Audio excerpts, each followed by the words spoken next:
দান করলে ওইভাবে দান করতে হবে কি? হ্যাঁ, কম হোক কথা করা যাবে না। কালকে আমার সুচ বের করে নিয়েছিলাম বলছি না, আরো যাক যার তার শরীরে কি হলে উপকার হয়। ব্লাড বেরিয়ে গেছে। খারাপ লাগছে? বয়স কত হয়েছে? কি বলছেন? ওর মেলা ব্লাড দেওয়া হয়ে গেছে। আর একটা দেওয়া যাবে ওই আর কি। এই সাহসটা যদি আমাকে দিতেন আপনি গত শীতের মধ্যে, তাহলে আর আমার জ্বরটা আসে না।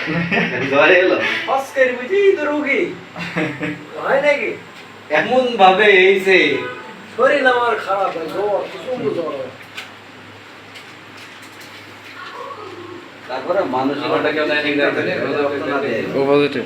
মানসিক ভাবে শক্ত না হইলে সে কোনো কিছুতে কি সফল হবে না, মানে শান্তি পাবে না। ঈদের 2-3 আগে যে ব্লাড দিলাম না, বেডে শুয়েছিলাম, তাড়াতাড়ি সোজ ফোটা তো আমার কাজ আছে বহুত, তাড়াতাড়ি ব্লাডটা হাতটা পেয়ে দিয়েছে, ভরাম করে ঢোকাই দেবো, গরম করে 4-5 মিনিট সময় লেগে যায়। ঠিক আছে, বসিও নি, উঠ পড়েছি খাড়া উঠে চুড়ে ঢোক দিতে 5 মিনিট আসবে। কোনো সমস্যা হলে বলবা। হ্যাঁ